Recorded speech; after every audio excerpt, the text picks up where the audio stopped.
और उठा ले, समझ ले कि खाने चीजें कि नहीं। भूख लगती तो रो पड़ता है, अश्रु बहाता है, और रोएगा तो माँ दौड़ करके, कोई बात नहीं मत रो मैं आ रही हूँ, दौड़ कर गले से लगाकर उसे दुग्ध पान करा देगी। उसी प्रकार जब अपने आप को हम असहाय कर लेते हैं, बहुत बुद्धि का खेल खेल लिया, खूब मन का भी लगा लिया, हमारी सामर्थ्य नहीं है प्रभु कि हम कुछ कर सकें, हम तो आपके नादान बालक हैं, इस समय उबारिए, तो प्रभु दौड़ पड़ते हैं, ठहरो मैं आ रहा हूं, चिंता मत कर। तो केवल और केवल शास्त्रों में और आचार्यों ने एक ही बात कही कि भैया केवल बालक बनकर ही प्रभु को प्राप्त किया जा सकता है, पिता बनकर नहीं महाराज, क्योंकि हमारा सामर्थ्य नहीं है पिता बनने का, वो तो खुद जगत पिता है, उसके सामने क्या सामर्थ्य चलेगा हमारा। बुद्धि उससे पाई, मन उससे पाया, सब कुछ उससे पाया। इसलिए ये मन चाहे तो इस आत्मा का शत्रु बन जाए, जन्म जन्मांतर भटकाए जाए, और ये मन चाहे तो इस आत्मा का मित्र बन जाए, इसको सही दिशा दिखाए। अब मन के ऊपर बड़ी जिम्मेदारी है। ऐसा नहीं कि हमारे केवल ये जो शरीर दिख रहा है यही है, इसके अंदर भी एक और शरीर है जिसको कहते हैं सूक्ष्म शरीर। क्या कहते हैं? अब आप कहेंगे वो शरीर तो हमने देखा नहीं, हम कैसे मान लें दूसरा शरीर है। ये शरीर तो दिखता है, चलता फिरता मुझे भी दिख रहा है आपके रूप में, लेकिन दूसरा शरीर भी है। जब ये शरीर छूटता है तो वो शरीर आत्मा के साथ दूसरी ओर जा रहा होता है। ऐसे समझे, रात्रि में आप सो जाते हैं, शरीर जो है जिसको आप देख रहे हैं ये बेड पर पड़ा होता है, सो रहा होता है, लेकिन स्वप्न में आपका दूसरा शरीर घूम रहा होता है, ना। कहीं मार खा रहे होते हैं, कहीं सर्प को देख लिया, कहीं डर रहे हैं, कहीं हंस रहे हैं, लोगों से बातचीत कर रहे हैं, वो सूक्ष्म शरीर है। अगर किसी सर्प ने काट लिया तो आप चिल्ला रहे हैं, लेकिन जो आपका शरीर है वो तो पड़ा हुआ है बेड पर, लेकिन आपका सूक्ष्म शरीर यात्रा कर रहा होता है। और जब ये शरीर छूटता है तो आपका मानसिक शरीर नहीं मरता, वो आत्मा के साथ ही जहां आपकी गति होगी, ये मन जहां लेके जाएगा, आत्मा को बंद कर उसके साथ जाना पड़ता है। तो कोई पहली बार नहीं जन्म ले रहे हैं, हम हर बार लिया है, हर बार ही मरे हैं।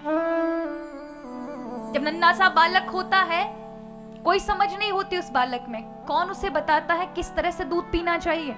आप समझाते हैं क्या? उसकी बुद्धि में समझ है समझने की? हमें तो समझाना पड़ता है। यहाँ जितने सब बैठे हैं, मुझे मिलाकर आप सबको समझा कर पढ़ा कर इतना बड़ा किया है। सब माता पिताओं ने तो समझाया हमको। जब पैदा हुए थे कितनी समझ लेकर आए थे, कितना ज्ञान लेकर आए थे कि बस पैदा होते ही वेद श्लोक बोल पड़े थे।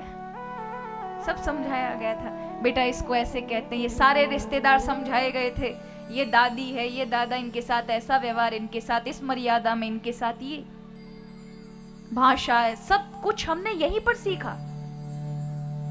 लेकिन दूध पीना कैसे चाहिए किसी ने समझाया नहीं।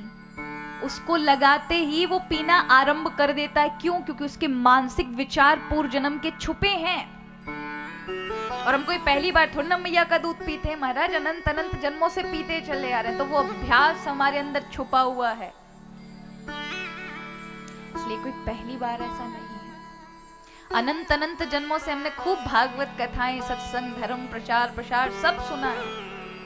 हर बार गर्दन भी हिलाई है, हाँ हम भगवत नाम लेंगे, ठाकुर जी की राह पर चलेंगे, लेकिन घर जाते ही महाराज सब भूल जाते हैं। कई लोग तो कथा श्रवण करने आते हैं, उनमें से अब ऐसा नहीं कि कथा सुनने के लिए आएंगे तो 50 ही भगवत भक्त बन जाएंगे। उनमें से कोई 10-5 ठाकुर जी की भक्ति में आते हैं, और उनमें से भी 10-5 में से कोई 2-3 श्रद्धा युक्त और विश्वास युक्त भक्ति कर पाते हैं। कई बार तो कथा सुनने लोग आते हैं तो मनोरंजन की दृष्टि से आते, चलो कथा में कुछ देखते मिलेगा कि नहीं मिलेगा, क्या कथा सुनाते हैं। पंडाल में चप्पल पहनते ही बाहर सब कथा वथा वहीं उतर जाती है। बस कथा वहां तक पंडाल में रहती, उसके बाद कथा गई। कहो यहाँ पर बैठकर प्रवचन सुन रहे हैं, क्रोध नहीं करना चाहिए, लोगों से अच्छा व्यवहार रखना चाहिए, अच्छे विचार रखने चाहिए, कभी किसी को कड़वे नहीं बोलना चाहिए, और फिर महाराज जैसे ही पंडाल से बाहर निकले प्रसाद के लिए लड़ने लग जाते हैं। सब महाभारत और सब रामायण वहीं उतर जाती है महाराज, युद्ध के लिए तैयार, मैं पहले लूंगा। कई बार हम जब जाते यहाँ, तो अब बहुत सामान्य, सब बहुत कम ही लोग हैं, लेकिन जब बड़ी विशाल कथाएं होती हैं तब आप देखें वहां जो प्रसाद की लाइन में झगड़े होते हैं, चप्पलों की स्टॉलों पे झगड़े होते हैं, ऐसे टूट पड़ते हैं लोग जैसे कि पता नहीं कथा सुनने आए कि युद्ध करने की तैयारी से पूरे मारे तैयार होकर आए। उनके अड़ोसी पड़ोसी भी उनके साथ मिल जाएंगे, लड़ झगड़ रहे होंगे, अभी कथा सुनकर ही गए। तो कथा का क्या प्रभाव पड़ा उन पर? इसलिए कथा का प्रभाव उन पर पड़ेगा जिनके भाव सरल होंगे, जिनके भाव में भक्ति का समावेश होगा, प्रेम होगा। तो यहां पर मन की भूमिका को बताया गया कि मन ही महत्वपूर्ण है, और कहा इस मन को भगवान ने बड़ा सुंदर बनाकर भेजा था, लेकिन हमने लगा लगा करके इस पर संसार के आवरण से काला कर दिया है। इसलिए इस मन के मंदिर में संसार में थोड़ा सा भी दुख मिलेगा ना तो रो पड़ेंगे, कोई छूट जाएगा तो दुखी होकर के आंसू बहेंगे। एक एक साल, दो दो साल, पांच पांच साल चला गया हमें छोड़कर, लेकिन हरि से हम दूर हैं, इस भावना के लिए कभी भी आंखों से अश्रु नहीं बरसते, क्योंकि अंतःकरण मलिन है। कभी बरसा कि अभी तक हरि नहीं मिले, जिनके लिए जन्म जन्म तक भटक रहे हैं, अनंत अनंत जन्मों से चक्कर लगाए हैं, हरि का प्रेम प्राप्त नहीं हुआ। ये मन कभी नहीं रोएगा। क्यों? क्योंकि कालिख लगी हुई है। उसी को धोने के लिए तो महाराज यहाँ के जो आप काले कपड़े हो जाएं, गंदे कपड़े हो जाएं, तो यहाँ बड़े बड़े सरफ साबुन हैं, बस डाले, एडवर्टाइजमेंट आप देखते हैं टीवी पर, बस वो क्या बोलते हैं 2 मिनट में कुछ कर देते हैं, वो वेनिस, सर्फ एक्सेल, बड़े बड़े सर्फ होते हैं, कपड़ों को बस धोएं और चमकाकर साफ कर देंगे।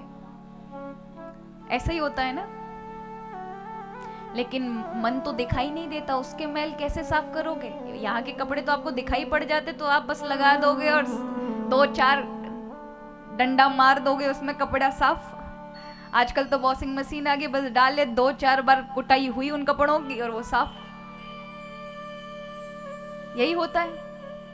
लेकिन मन नहीं दिखता, मन रूपी कपड़े को कैसे साफ करेंगे? तो उसके लिए है सत्संग से बढ़कर के कोई साबुन नहीं है महाराज। लगाओ उस मन को घसीटने के लिए, बैठ जाए कथा में, कथा रूपी टोटी में जब आप बैठेंगे ना, वो नल है कथा, उसमें से पानी रूपी सत्संग बरस रहा है। आप बस अपने कपड़े को नीचे रख दें, अपने आप ठाकुर जी के वह विचार, वह धारा आपके हृदय पर ऐसी चोटें पड़ेंगी कि आपके जीवन के मैलों को निकाल कर बाहर कर देंगी। नवदा भक्ति बताई गई है शास्त्रों में 9 प्रकार की, लेकिन उनमें सर्वोत्तम भक्ति 3 ही हैं जो शास्त्र प्रमाणित है। पहला कीर्तन, दूसरा स्मरण, तीसरा श्रवण। गाएं भगवान का भजन, सुने भगवान की कथा और फिर चिंतन करें भगवान का। ये 3 ही मुख्य हैं, मनसा वाचा कर्मणा, कायेन वाचा मनसेन्द्रियर्वा। ये 3 प्रकार की श्रेष्ठ भक्ति हैं। अगर ये तीनों किसी व्यक्ति के जीवन में होती है, उसे हरि बहुत प्रेम करते हैं। तो कहा भागवत कथा ए तस्माद अपरम किंचन मनय शुद्धये न विद्यते। देखिए प्रमाण के साथ शास्त्र कह रहा है, यदि आपने पूर्ण श्रद्धा के साथ इस कथा को सुना तो 7 दिन के अंदर अपनी पात्रता बनाकर इसको सुना तो 7 दिन के अंदर मन के मैल को निकाल करके स्वच्छ बनाकर रख देगा कि आपके अंतःकरण में भाव पैदा हो जाएंगे प्रभु के प्रति, और जो ये मन भगवान के लिए नहीं रोता था ना, वो रो पड़ेगा, रोने लगेगा, कह रही आप वाकई मुझसे दूर चले गए।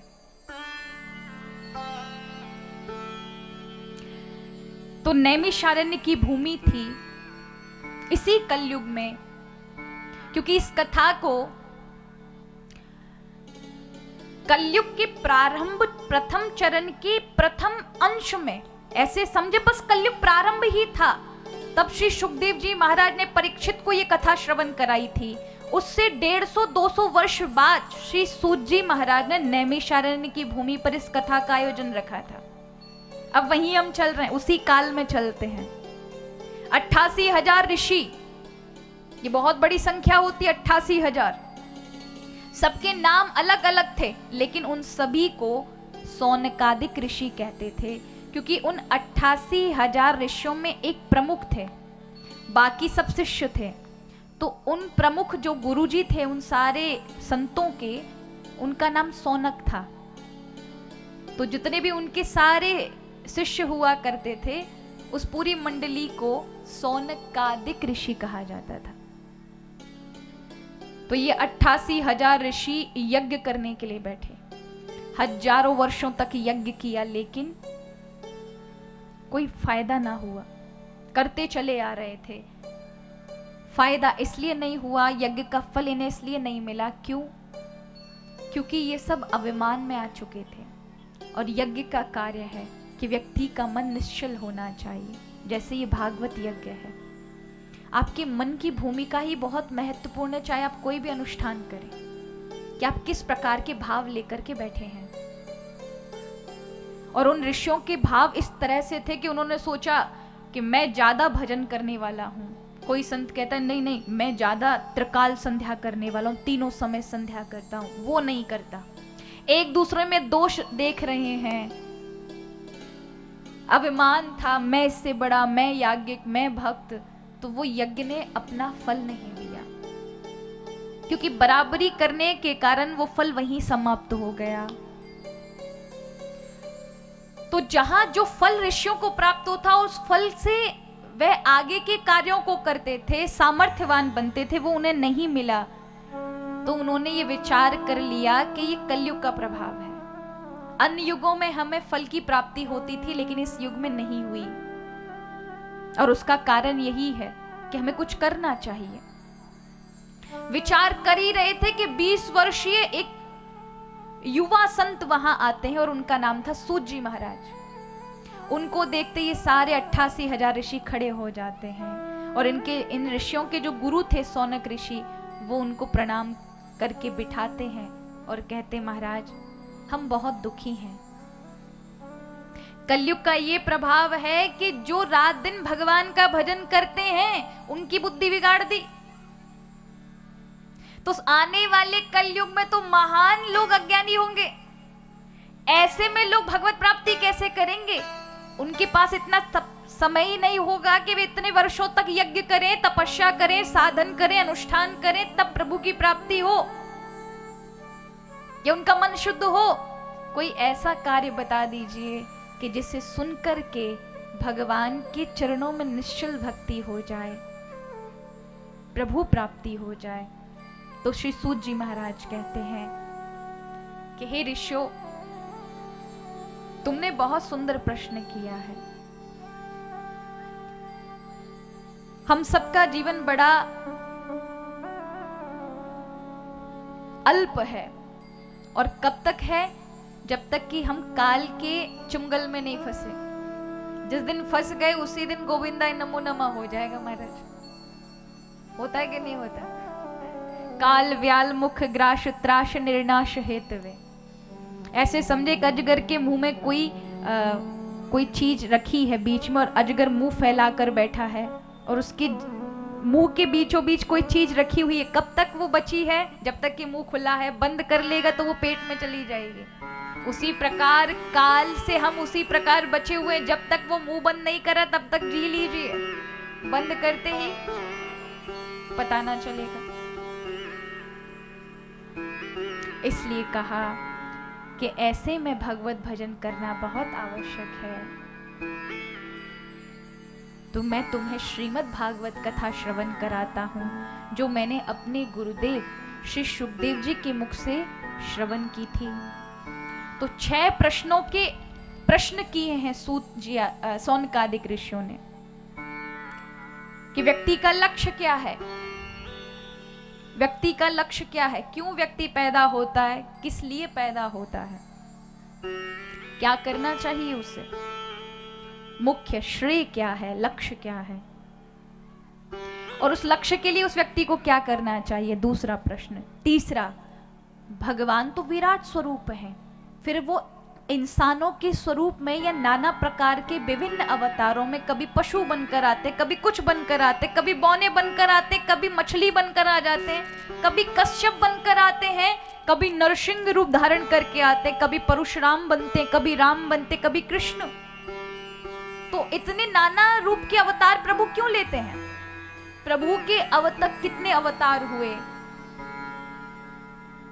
भगवान का अवतार लेने का कारण हमने सुना है कि धर्म है, धर्म की रक्षा के लिए प्रभु आते हैं। तो जब प्रभु अपने लीला को विश्राम कर देते हैं और अपने धाम चले जाते हैं तो बेचारा धर्म तो अकेला पड़ जाता होगा। तो फिर धर्म किसकी शरण में जाता है? धर्म की रक्षा कैसे होती है? ये 6 प्रश्नों का उत्तर ही पूरी श्रीमद् भागवत कथा है, जो हम आने वाले सब अध्यायों में हर स्कंद में दर्शन करेंगे। श्री सूत जी महाराज कहते हैं कि हे ऋषियों, तुमने बड़ा सुंदर उत्तम प्रश्न किया है। सबसे पहला, धर्म क्या है?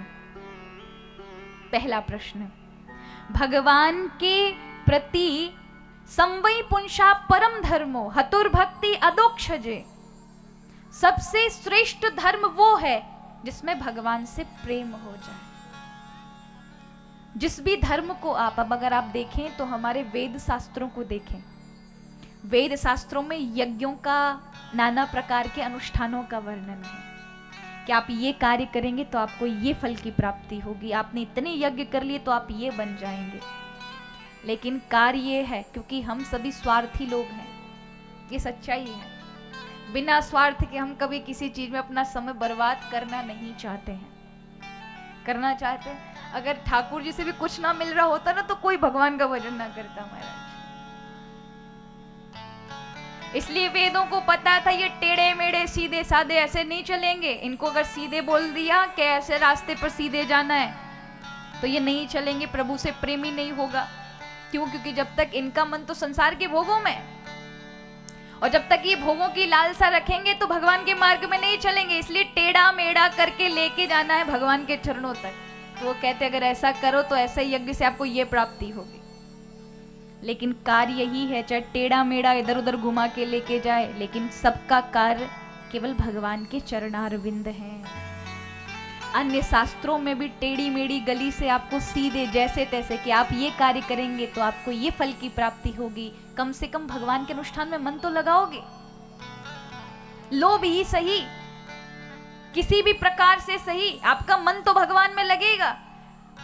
कहा आपको बेटी की शादी नहीं हो रही है, इस बात का दुख है, आपने जाकर पंडित जी से पूछा, उन्होंने कहा ये अनुष्ठान कर दो तो आपकी ये बेटी की शादी हो जाएगी। आपने किया, हो गई। लेकिन यदा कदा जैसे भी आपका मन लगा तो प्रभु में ही दिया, पहुंचा तो आपका मन प्रभु में ही रहा है। तो कारण ही यही था। लेकिन भागवत कथा के विषय में कहा केतवो अत्र निर्मत्सराणाम सताम। जो अब जिस धर्म की व्याख्या मैं करने जा रहा हूं, जिस ग्रंथ को लिखने जा रहा हूं, वो केतवो अत्र है। केतवो अत्र माने उल्टा सीधा घुमाना नहीं है, कोई लालच की बात नहीं होगी यहाँ पर कि ये करोगे ये मिलेगा। अगर इसको श्रवण करेंगे, इससे प्रेम करेंगे तो जिसका नहीं मिलना होता वो मिलेगा, जो सबसे श्रेष्ठ है, जिससे सारी चीजों की उत्पत्ति है, वो हरि मिलेंगे। तो यहां पर सबसे पहले पूछा गया कि इस भागवत कथा की रचना कैसे हुई। कहा श्री व्यास जी महाराज सरस्वती नदी के तट पर बैठकर 17 पुराणों की रचना की। कितने पुराणों की? हमारे यहाँ 18 पुराण हैं, 2 इतिहास हैं, 6 दर्शन हैं। ध्यान से सुनिएगा, कितने? 18 पुराण हैं, जिनमें से अंतिम पुराण श्रीमद् भागवत कथा है, जिसको आप सुन रहे हैं। इसके बाद ब्रह्मा जी, श्री व्यास जी महाराज की कोई भी रचना नहीं मिलती, क्योंकि श्रीमद् भागवत कथा को लिखने के बाद उनके वो मन की शांति मिल गई कि हाँ, अब कुछ लिखना बाकी ना रहा। 2 इतिहास है, रामायण और महाभारत। 6 दर्शन हैं, 4 वेद हैं हमारे पास, अनेकानेक संहिताएं हैं। लेकिन जो वैदिक परंपरा के अनुगत हैं वो 18 पुराण, 6 दर्शन, 2 इतिहास, 4 वेद हैं। तो ये जब 17 पुराण की रचना कर दी, अभी भागवत की रचना नहीं की थी, बड़े उदास थे। नारद जी ने आकर प्रेरित किया तो इन्होंने भागवत कथा की रचना की। भागवत कथा, ये पुराण तैयार हो गया। बड़ी बड़े संतों की बैठक बुलाई, पुलस्त, वशिष्ठ आदि, अत्रि, दुर्वासा, पुलह आदि बड़े बड़े ऋषि आए, पाराशर, शक्ति आदि। व्यास जी ने सबकी मीटिंग बुला करके सभी ऋषियों के समक्ष कहा, मेरा सबसे सर्वोत्तम ग्रंथ अब तक की मैंने अपने जीवन में जिसको लिखा है वो तैयार हो गया है। अब मुझे वक्ता की तलाश है, क्योंकि मैं तो वृद्ध हूं, मेरी वाणी में वो प्रभाव नहीं कि मैं लोगों को वह श्रवण करा सकूं। तो सभी संतों ने कहा, महाराज ये कथा का वक्ता आप हमें नियुक्त कर दीजिए। तो उन्होंने कहा, नहीं, इस कथा को तो वही बोलेगा जिसने पहले ब्रह्म को देखा हो, पहले भगवान का दर्शन किया हो, फिर संसार का।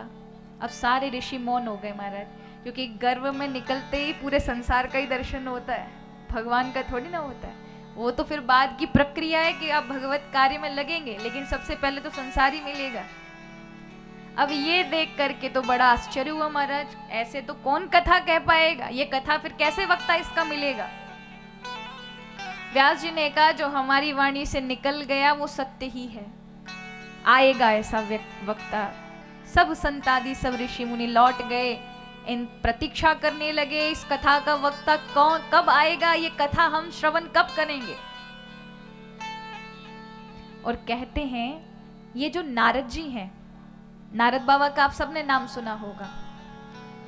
ये नारद जी जब आते हैं तो कई लोगों ने इनको बड़ा मनोरंजन का पात्र बना दिया है, कि जब बात आती है नारद जी का तो सोचते हैं जहां लड़ाई ना हो वहां लड़ाई करा दें, सो नारद।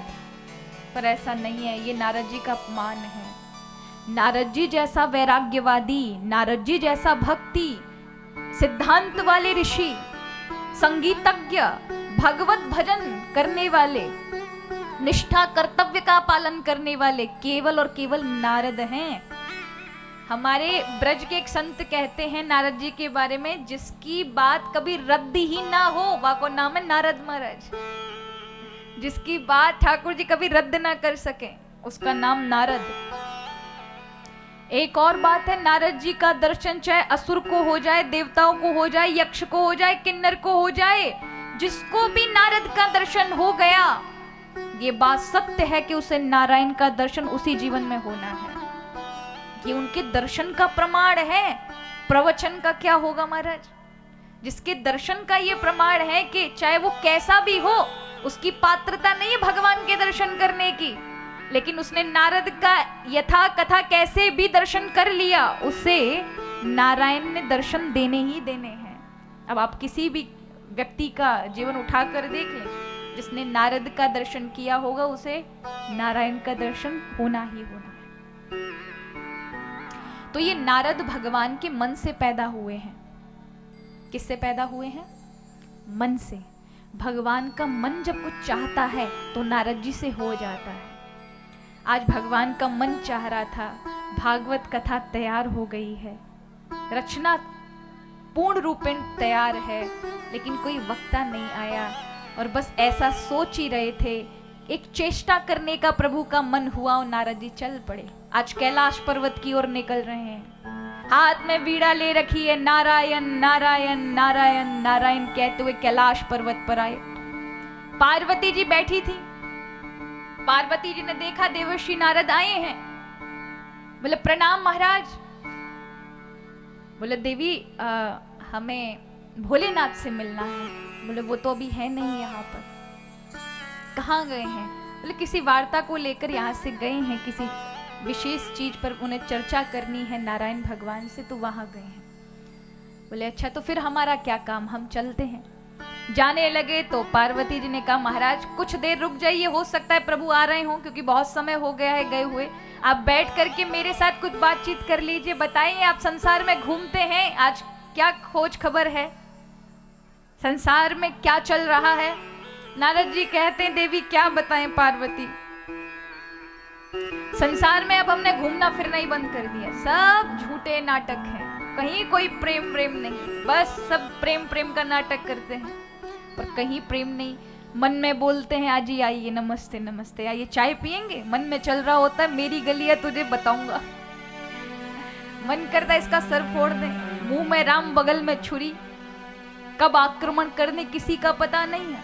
अभी जो मित्र मित्र दिख रहे हैं वो कब दुश्मन बन जाएंगे एक क्षण में पता नहीं चलता। जो दिखाने से भाव सामने प्रेम वाले प्रकट हो कर रहे हैं, लेकिन पीछे से कब आक्रमण कर दें। इसलिए प्रेम प्रेम का सब नाटक जंजाल है, इसलिए हम नहीं जाते कहीं। जब ऐसा कहा तो पार्वती जी ने कहा भले ही संसार में प्रेम ना हो, लेकिन मेरे पति मुझे बड़ा प्रेम करते हैं। नारद जी ने कहा अच्छा वो कैसे? बोले वो ऐसे कि जो गुरु मंत्र गुरु जी कान में देते हैं वो कभी किसी को नहीं बताना चाहिए, लेकिन मेरे पति ने आते ही मुझे बता दिया, देवी मेरे गुरु जी ने ये मंत्र दिया है, देखो कितना प्रेम करते हैं। नारद जी ने कहा हाँ ये तो बात ठीक है। बोले जो वो ध्यान में देखते हैं, वो जो ध्यान में देखते हैं वो दर्शन मुझे बताए कि इस तरह से मैंने दर्शन किए हैं, जो कि कभी नहीं बताने चाहिए। नारद जी कहते ये भी बात ठीक है, फिर तो आपको अवश्य ये बताया होगा कि उनके गले में जो स्त्रियों के मुंडों की माला टंगी हुई है, क्योंकि भोलेनाथ है ना महाराज, स्त्रियों के मुंडों की माला भी पहनते हैं। तो नारद जी ने पूछा आपको इतना प्रेम करते, फिर तो आपको, क्योंकि हमें एक बात पर संशय है, आज तक हमें पता ही नहीं है कि उनके गले में जो स्त्रियों की माला लटकी रहती है, स्त्रियों के जो मुंड लटके रहते हैं वो किन स्त्रियों के हैं, ये तो आपको जरूर पता होगा, आपको तो प्रेम करते हैं। अब पार्वती ने कभी पूछा नहीं था और महादेव ने कभी बताया नहीं था, मौन हो गई। नारद जी कहने लगे आपको शायद पता नहीं है। अब क्या बोलती, मौन थी कि मैंने कभी नहीं पूछा। बोले तो खाक प्रेम करते, इतनी बड़ी बात नहीं पता तुम्हें? ये छोटी मोटी बातों को लेकर आपने कहा कि हमें प्रेम करते प्रेम करते, अरे प्रेम करते तो आपको इतनी बड़ी बात पता होती कि वो स्त्रियों के मुंड किसके हैं। इसलिए कोई प्रेम प्रेम नहीं है, वही संसार का हाल है। और नारायण नारायण कहते हुए निकल गए। रास्ते में भोलेनाथ मिले तो उन्हें कह दिया माता जी याद कर रही हैं, अब गए थे मिलने के लिए। भोलेनाथ ने कहा नारद बाबा आप गए तो जरूर याद करती ही होगी। चल दिए। कैलाश पर्वत पर आशंका थी कुछ ना कुछ होने वाला है। महादेव आए तो देखा पार्वती जो आते ही भोलेनाथ के लिए सुंदर थाली लगाकर आरती उतारती थी, वो क्रोध में लाल पीली होकर बैठी है महाराज। भोलेनाथ ने कहा सब ठीक है, कोई आया था हमारे पीछे? बोले आप बात मत करिए, आप महाकपटी हैं। महादेव ने कहा देवी ये चीज तो हमारे स्वभाव में नहीं है, तुम हमें ऐसे कैसे टिप्पणियां कर सकती हो? बोले आज तक आपने इतनी बड़ी बात नहीं बताई, ये जिन स्त्रियों के मुंड पहनकर घूमते हो ये कौन स्त्री है? भोलेनाथ ने कहा ये कैसी बात करो, आज ये सब पूछने की क्या जरूरत है? इससे पहले तो कभी तुमने नहीं पूछा था, इसके बारे में मत पूछना। अब महाराज जब कोई बोल दे कि इसके बारे में मत पूछना तो क्या हालत होती माताओं की, फिर तो पूछना ही पूछना है। बताओ, अब एक चीज माताओं में होती है ना, अगर आपने इन्हें कोई चीज बता दी कि देखो हमने तुम्हें ये बहुत महत्वपूर्ण बात बताई है, किसी को बताना मत, तो माताओं के अंदर ये बात अगर आपने ये कह दी पीछे से, आप चाहे कितनी बात कहें ये किसी दूसरे को नहीं बता सकती, लेकिन आपने पीछे से कह दिया ये मत किसी को बताना, ये बहुत महत्वपूर्ण है, किसी के कान में पड़ गई ना तो अच्छा नहीं होगा, फिर माताओं के पेट में नहीं टिक सकती महाराज, क्योंकि श्राप है ये। ये नहीं टिक सकती। फिर तो महाराज जब तक दूसरे को पता नहीं चल जाएगी तब तक महाराज हजम ही नहीं होगा।